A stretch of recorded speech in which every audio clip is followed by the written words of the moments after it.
안녕하세요. 반갑습니다. 오늘 참 좋은 날입니다. 하나님께서 저와 여러분의 가정에 준비하신 하나님의 은혜와 평강이 넘쳐나기를 예수님의 이름으로 축원합니다.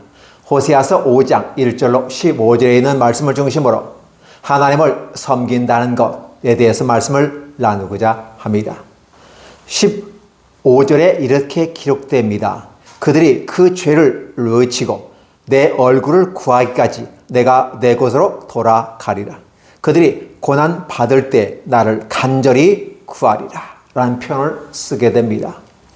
15장은 14장의 내용을 다시 한번 축약하며 재정리하면서 결국은 하나님을 떠나고 음행하듯이 주님을 떠나버렸을 때는 대가를 받는데 그 대가는 바로 심판이 있다라고 말하면서 그들의 정신적인 것 또는 영적인 것, 육체적인 것, 정치적, 사회적 모든 삶의 환경에서 문제가 발생할 것임을 얘기합니다. 그럼에도 불구하고 그들은 그들의 모습을 비로소 나중에 깨달을 텐데 비로소 깨닫고 그들의 가축과 그들의 우양들이죠. 왜냐하면 그것을 가져다가 바알과 아슈라와 아스라드에게 바쳤던 그들, 우상 숭배하였던 그들, 이제 그걸 가져다가 하나님께 드리겠다는 것입니다. 무슨 소리인가요? 여태껏 재미나게 신나게 자기가 원하는 방식, 인간의 방식, 인간의 말, 근데 그 인간의 말이라는 개념을 이건 아이돌이라는 말을 씁니다. 그들이 사람의 말을 듣고 라는 말은 사람의 말은 바로 우상의 말을 듣고 음행의 말을 듣고 악한 말을 듣고 라는 말을 쓰게 되는 것이죠. 그러니까 사람이 멋있고 아름답다면 얼마나 좋겠습니까? 고귀한 가치를 가지고 살아간 인간들도 때로는 있다고 말하지만은 그러나 그들의 마음속에 오염된 심령 속에 나오는 것은 악한 것이다. 악한 것을 생각하면 악한 것이 나오고 선한 것을 생각하면 선한 것이 나온다는 것입니다. 그러다 보니까 그들은 결국은 어떻게 됐느냐? 하나님을 떠나겠다. 그런데 웬일인가? 그들이 다시 하나님을 찾겠다고 간절히 찾겠다고 달라옵니다. 그냥 오는 게 아니라 그동안 바알과 아슈라와 아수랄에게 바쳤던 여호와께서 주신 모든 걸 가지고 가서 다른 남자에게 바치는 것처럼 다른 신에게 바쳤던 그들이 다시 돌아오겠다는 말입니다. 그런데 문제는 그들이 찾아도 그분을 찾을 수가 없다는 것입니다. 그분은 누구입니까? 그들이 버렸던 전 남편 여호와입니다. 왜 다시 전 남편을 찾아올까요?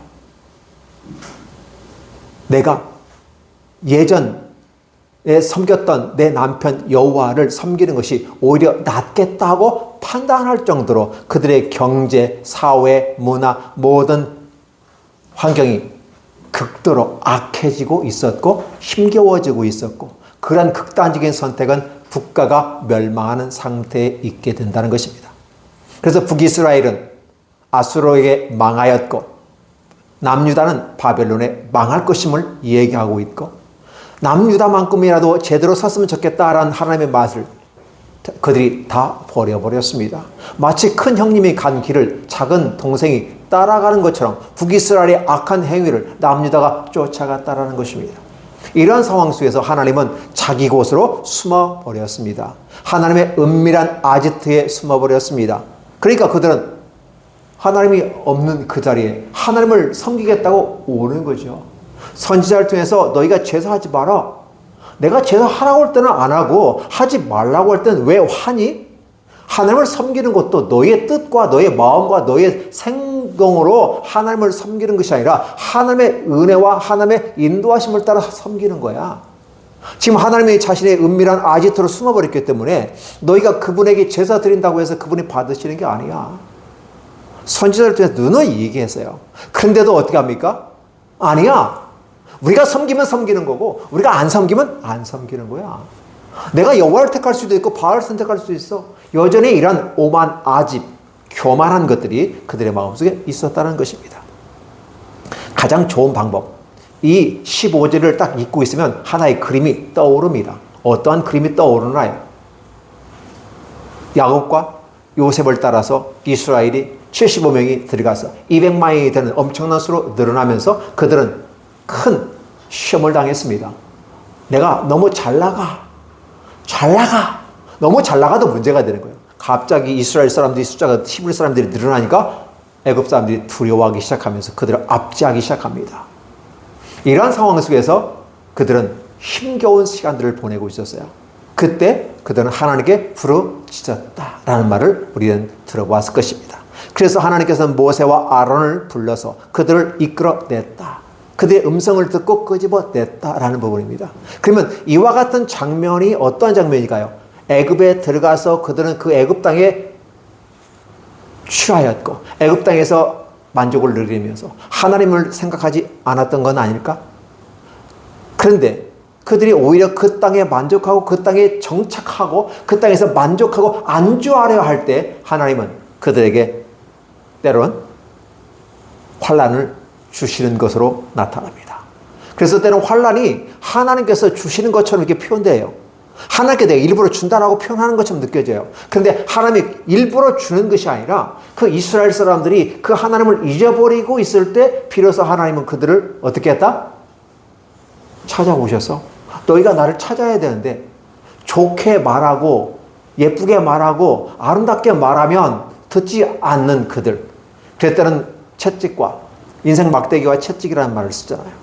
인생 막대기와 채찍으로 하나님 그들을 가게 됐을 때 그들 스스로 하나님을 찾고 부르짖었다. 진실되이 부르짖었다. 그런데 하나님은 그곳에 없었다라는 것입니다.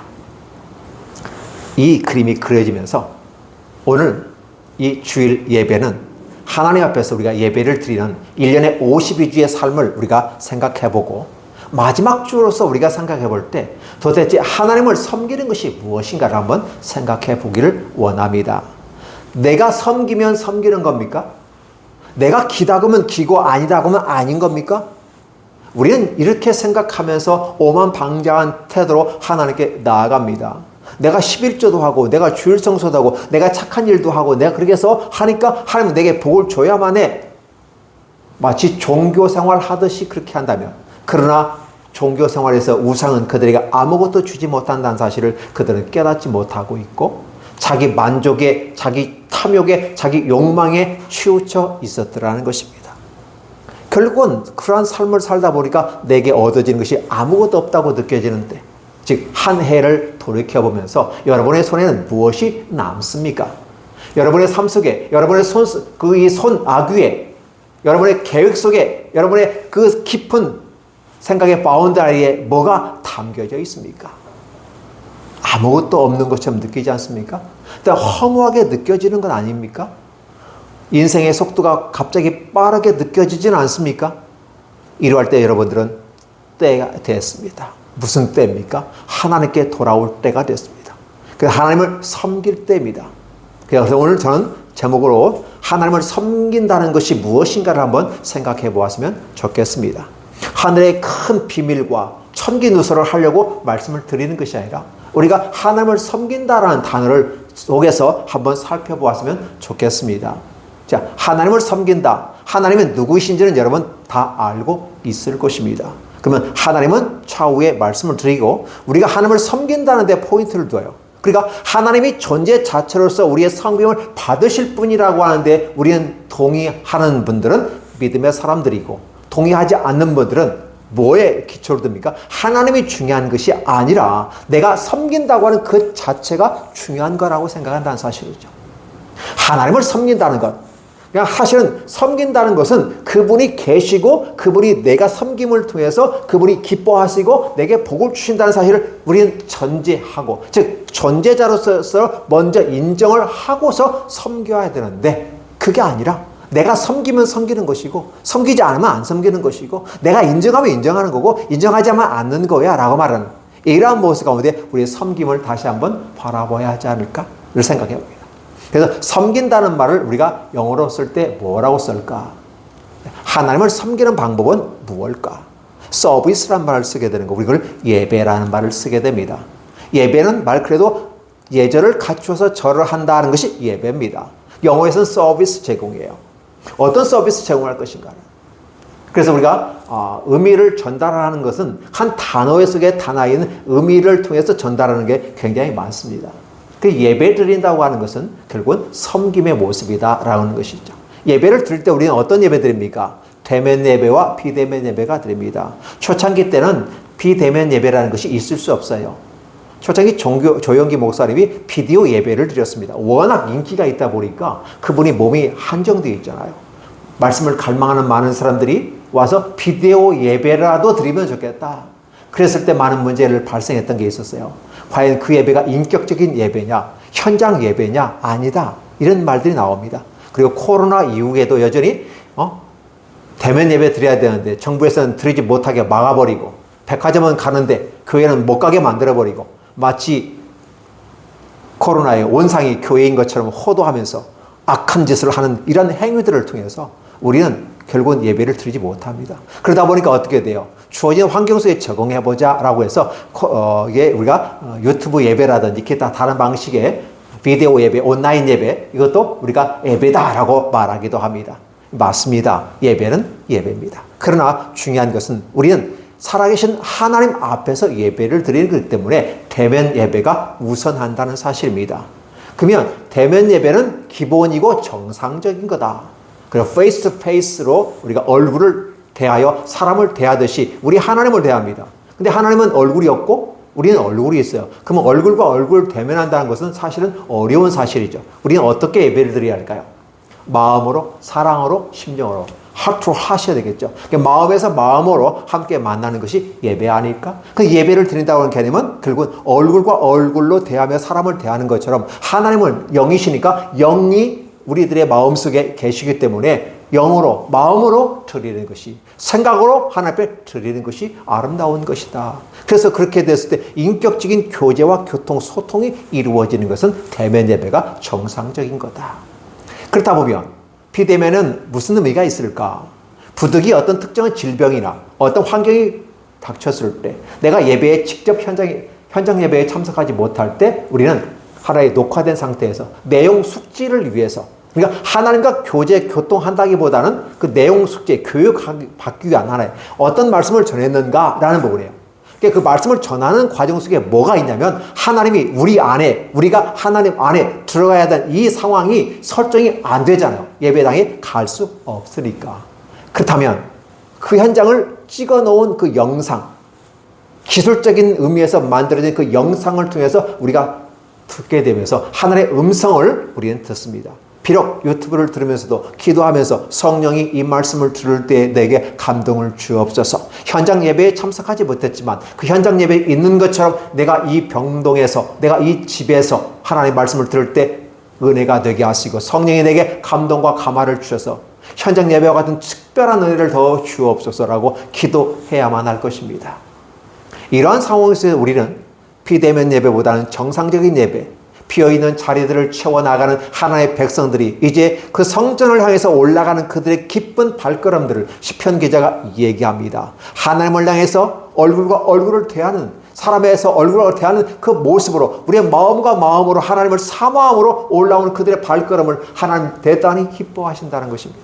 부득이 그 발걸음을 옮기지 못하는 자들에게 바로 비대면 예배, 유튜브 예배가 되는 것입니다.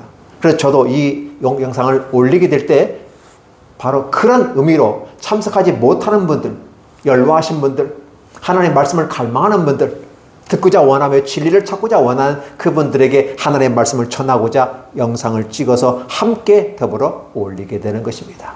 그래서 오늘 우리는 하나님을 섬긴다고 하는 것은 첫 번째 예배로서 섬긴다는 겁니다.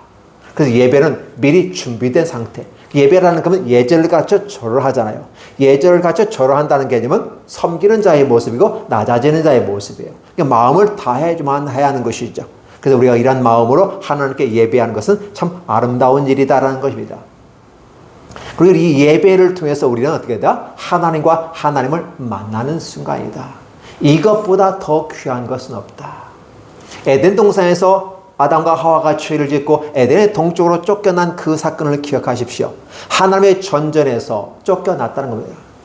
시편 기자는 이렇게 말해요. 그 면전에서 여호와 앞에서라는 말씀입니다. In the present before God. 이렇게 말해요. 하나님의 면전에서, 하나님 앞에서라는 거예요. 이게 에덴 동산의 삶이었어요. 그러나 죄로 말미암아 우리는 쫓겨나고 하나님의 면전이 아니라, 하나님의 전전이 아니라 어떻게 된다? 하나님 없는 상태에서 이제 죄악으로 말미암아 죽음의 길을 걸을 수밖에 없는 존재가 되었다는 것입니다. 그래서 예배를 드린다고 하는 것은 바로 에덴 동산으로 회복이며 하나님 앞에서 우리의 모습을 드리게 되는 것입니다. 이 예배, 섬김을 통해서 저와 여러분들이 느껴지는 모든 것들은 어떤 모습일까요? 예배 드릴 때 하나님과 함께 모여, 하나님만이 아닙니다. 개인적으로는 내가 하나님과 모이지만 나라고 하는 개인이 모여서 공동체가 형성됩니다. 이 공동체가 모여서 함께 예배 드리는 것입니다. 그래서 하나님의 백성이 한 공동체로서 모이는 겁니다. 그 예배 드리는 다음에 우리는 때론 식사까지 같이 합니다. 식구라는 말을 씁니다. 때론 혈연을 나누지 않은 사람들은 식객이라는 말을 쓰게 됩니다. 그러니까 한 집안에서 밥을 같이 먹는 사람은 식구이면서 혈연까지 간 사람은 식구라고 하겠죠. 그러면 또 그렇지 못하면 식객이 되는 것이죠. 어떤 밥을 같이 먹는다고 하는 것은 생각을 같이 하게 되고 하나의 든든한 연대감을 형성할 수 있는 것이기 때문에 예배는 대단히 중요합니다. 하나님과의 관계 속에서 뿐만 아니라 성도와 성도와 교역자 간에 이런 교제와 소통이 아름답게 이루어져야만 하는 것이죠. 하나님은 이와 같은 것을 저와 여러분에게 놀랍게 요구하고 계시는 것입니다. 그래서 끈끈한 사랑으로 말미암아 함께 가는 것. 마치 부부가 한 집에서 한 방에서 한 침실을 쓰고 사랑을 나누는 것, 이런 것처럼 교제, 소통하기를 원하신다는 것입니다. 그 과정 속에서 뭐가 필요할까요? 우리가 은혜 받는 방식은 때때 하나님의 찬송입니다. 찬송, 기도, 말씀, 이 세 가지가 우리가 은혜 받는 하나의 도구로서 법에서 정한 바입니다. 하나님을 찬양한다는 건 대단히 중요해요. 하나님은 시편을 통해서 우리에게 말합니다. 지금 시편 1편에서 150편까지 영어로 다 읽어서 올려놨습니다. 그 대표적인 게 Praise the Lord, Praise the Lord. 하나님을 찬양하라, 찬양하라. 한 단어로 할렐루야라는 부분이 시편의 핵심 단어입니다. 하나님을 찬양하는 것은 그분을 기쁘게 여기는 거예요. 내가 찬양한다는 말은 내 마음의 즐거움이고 내 마음의 동기가 어떻게 끌어올르면서 에너지가 상승하게 됩니다. 그래서 마치 이러한 찬양이 하나님의 금대접에 딱 실려서 하나님께 올라가는 이런 듯한 모습으로 표해요. 귀신들은 구름, 안개, 연기 이러한 걸 통해서요 올라가는 걸 느껴서 좋아합니다. 그래서 항상 귀신 앞에서는 뭘 태워요? 향을 태워서 올립니다. 근데 이 향이 뭔지를 모르고 올려요. 그냥 태워가지고 야리꾸리한 냄새 나는데 그거 갖고 태우고 돌아가신 분 앞에서 그거 태우고 있어요. 귀신이 연기를 좋아하기 때문에 그러하게 됩니다. 그런데 마치 연기가 나풀거리며 올라가는 것처럼 우리의 기도가 하나님의 금대접에서 올라간다는 것입니다. 찬양은 곡조 있는 우리의 기도가 되는 것이고 기도는 그래도 우리의 심령을 토하는 가운데 우리의 욕구, 우리의 요구, 그렇죠? 간절함, 이걸 담아내는 것이 기도입니다. 하나님 앞에 예배하면서 이런 것들이 있어야 하지 않을까? 그리고 아울러 하나님의 말씀을 듣습니다. 여러분, 예배의 가장 핵심이 말씀이라는 것 아시지요? 왜 말씀이 중요합니까? 말씀은 내가 네 안에, 네가 내 안에, 요한계시록의 3장 20절에 문을 열고 들어가면 너는 나로 더불어 먹고 너는 그죠? 나로 더불어. 그러니까 이게 서로 하나가 된 연합의 모습이에요. 우리는 하나님은 육체가 아니십니다. 영이심으로, 영의 모습으로 존재합니다. 우린 육체 가운데 있습니다. 그럼 우리가 하나님과 만나는 것은 어디서 만날까요? 그 마음이란 한 만남의 장소에서 만나는데 그 장소가 바로 생각의 장소이고 마음의 좌소가 되는 것이죠. 이 모습 가운데 하나님께 예배드리면서 하나님과 소통하는 모습이에요. 하나님 말씀이 들려집니다. 우리는 귀로 그 말씀을 듣습니다. 근데 귀로만 듣는 게 아니라 이 귀를 통해서 우리의 내면 속에 들어가 우리의 영혼까지, 우리의 정신세계뿐만 아니라 영혼까지 도달해서 우리의 영혼이 기뻐하며 즐거워합니다. 잠자는 우리의 영혼이 깨어납니다. 시들어버린 우리의 영혼이 다시 일어납니다. 마치 시들은 식물에 물을 주어 그들과 생기를 얻어 다시 올라가는 것처럼 그 느낌이 올라갑니다. 겨울이 지나고 봄이 되어서 물 오른다는 말을 쓰게 될 것입니다. 물이 오른다고 하는 것은 관을 통해서 올라가는 것이기 때문에 바로 힘이 넘치고 에너지가 넘치며 활기차며 새롭게 생동한다는 의미입니다. 하나님의 말씀을 들을 때 저의 마음속에, 여러분의 마음속에 여호와의 말씀은 들어올 것입니다. 그 말씀은 아멘 하는 순간 여러분의 모습에 안착하게 되고 여호와의 말씀이 곧 우리 안에 들어오고 우리는 여호와의 말씀을 안고 하나님은 우리를 안고 하나님도 우리 안에서 기뻐하고 우리도 하나님 안에서 기뻐한다는 사실입니다. 이게 말씀의 선포입니다. 여기에는 복음이라는 부분으로 우리가 말씀을 드리게 되는 것이죠. 구약에는 모습과 신약의 모습을 얘기하지만 구약과 신약에서 그걸 누구를 얘기하느냐? 예수 그리스도를 얘기하는 거예요. 예수 그리스도가 우리를 죽으시고 살아나셔서 구원의 길을 만들어 놓으신 위대하신 분이라는 이 사실. 그럼 그분이 왜 어떻게 우리를 사랑하셨는가에 대한 역사적인 현장 속에서 나와 있는 내용들을 가지고 우리는 말씀을 부르면서 하나님은 이렇게까지 우리를 사랑했다는 것이 말씀의 핵심인 것입니다. 이곳에서 벗어난 다른 정치적인 사회적인 이런 문제, 이슈들을 얘기하는 것은 강연장에서 얘기할 수 있고 강의장에서 얘기할 수 있습니다. 오직 하나님의 말씀은 그렇지 않습니다. 오직 여호와의 성전에서 들려지는 것입니다. 그래서 하나님의 교회당에서, 예배당에서, 때론 우리 각 예배 처소에서 하나님의 말씀을 함께 드리고 듣습니다. 그 말씀을 듣고 아멘하고 아멘하고 그래서 우리의 지성과 우리의 감성과 우리의 의지까지 내려와서 내 삶의 전반적인 부분 속에서 안착이 되도록 만들어버리는 것입니다. 그런데 여러분의 설교는 듣는 말씀의 태도에 어떨까요? 머리에 있다가 귀로 나가버리는 것 아닙니까? 마음까지 내려오지도 않아요. 조금 준비된 설교나 감동적인 설교는 마음까지 울컥은 하지만 그러나 그러한 울컥하는 마음이 우리의 단전까지 내려와서 내 삶을 전체 지배해야 되는데 지배하지 못한다는 사실입니다. 따라서 여호와의 말씀은 우리 안에 있지 아니하고 한 귀로 들렸다 한 귀로 흘러버리게 되면서 그들은 이러한 것들을 성경에서는 어땠다? 간음했다라는 표현을 쓰게 됩니다. 하나님을 떠나버렸다라는 것입니다. 하나님의 말씀을 관심 기울이지 않았다는 말을 쓰게 되는 것이죠. 이러한 모습들이 우리가 보면서 함께 어려움을 겪을 수도 있어요. 이런 예배뿐만 아니라 우리들의 예배라고 하는 부분은 또한 아울러 모여서 예배드리는 영적인 예배가 있지만 그러나 우리들의 삶의 예배도 있다는 사실입니다. 우리가 찬송하고 기도하고 말씀을 듣고 하는 것은 공동체로서 하나에 모여서 하나 식구가 되어졌다고 말하는 것이고 그러면 이런 말씀을 은혜를 받았으면 우리의 삶의 현장 속에서 함께 나아가야만 합니다. 그래서 이런 모습들이 바로 우리는 하나님을 예배한다라고 말하고 섬긴다라고 말입니다. 그래서 우리의 삶의 현장 속에서 우리는 때로 전도라는 말을 하게 돼요. 전도는 무엇일까요? 말 그래도 도를 전하는 겁니다.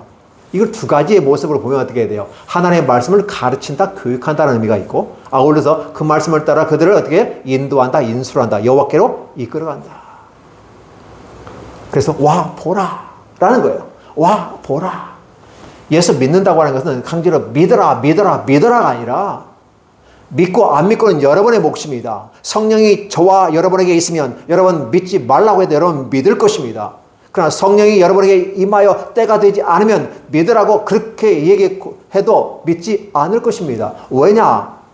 영혼이 하나님께 깨어나는 이 생명의 역사는 인간의 어떻든 노력과 수고에서 되어지는 것이 아니라 하나님의 귀한 역사라고 하는 것입니다. 물론 인간의 노력과 수고를 통해서 하나님 하시는 건 분명하지만 그러나 우리가 하는 게 아닙니다. 성령께서 하시는 것입니다. 따라서 하나님의 말씀을 읽고 듣고 와 보라 그리고 아울러 먼저 믿은 사람들은 내가 만난 예수님에 대해서 증언하고 행동으로 드러나야 됩니다. 그게 삶의 예배입니다. 그래서 전도가 완성이 되는 것 아니겠습니까? 하나님의 말씀을 가르치는 것, 예, 전도입니다. 그리고 그들을 교회로 인도하는 것 대단히 중요합니다. 그러나 와 보라고 하며 그들을 이끌어오는 것 아름다운 것이고 그 말씀대로 삶을 살아가면서 그러면 교회만 이끌어오면 끝나는 것인가? 교회만 데려오면 이제 목사님하고 바톤 타치해가지고 끝나는가? 기업의 경영 원리 속에서 그렇게 인수인계하고 많은 것입니까? 그렇지 않습니다. 내가 한 사람을 전도하고 그 사람을 교육하고 그러면 인도하였다면 그 사람이 안착할 때까지 위에서 기도하는 그런 모습이 마치 어머니가 아이를 낳고 키우는 것 같습니다. 교육을 하고 인도하는 이 모습은 마치 어머니가 10개월 동안의 애를 가지고 난 다음에 출산하고 하는 모습과 같아요. 그러면 어떻게 돼요? 출산하면 키워야 하지 않을까요? 양육하고 돌봐야 하지 않을까요? 그거를 위해서 우리는 기도하고 그가 정상적인 그래서 한 사람은 성년의 나이가 되기까지 부모와 역할이 거기에 있습니다. 바로 전도자들은 그런 삶을 살아야만 하는 것입니다. 몇 명 전도했네, 몇천 명 전도했네, 사실 데려왔기 때문에 전도의 객관적인 수로 얘기할 수 있지만 실제적으로 그 몇천 명 놓고 기도해보냐는 거예요. 여전히 열정으로 전도하는 것은 좋지만 그러나 내가 전도하는 한 사람 한 사람을 많이 사랑하고 그가 진정한 안착을 하기까지, 믿음으로 안착을 하기까지 함께 해야 한다는 것입니다. 이게 바로 전도인 것입니다. 근데 우리는 그렇게 생각하지 않고 있더라는 것이죠. 이런 모습들이, 그리고 또 교회에서 봉사하는 것도 섬김입니다. 그러니까 우리는 와서 예배 드리는 것만, 또 겉으로 드러나는 것만 위대하다고 보는 게 아닙니다. 바로 하나님의 만나는 현장 속에 우리가 있고 그들을 이끌어와 함께 하고, 아울러 이제 그 성도들이 함께 예배 드리고 거룩한 식탁의 교제를 통해서 함께 교제에 나갈 때 식당 봉사할 수 있습니다. 주차 봉사할 수 있습니다. 기타 다른 여러 가지 부분으로 봉사할 수 있습니다. 이 일은 하나님을 섬기는 것입니다. 하나님 예배하는 장소인 겁니다. 그런데 때로는 주방에서, 주차하는 공간에서, 안내하는 과정 속에서 때로는 이해해 주지 못하고 알아주지 않는다고 거기에서 불협화음이 나타나고 아픔이 나타납니다. 시험에 들기도 합니다. 우리가 이런 예배 현장에서 이렇게 시험에 들서는 안 된다는 사실입니다. 이러한 모습을 우리가 한번 생각해 보는 것은 어떨까를 생각해 봅니다.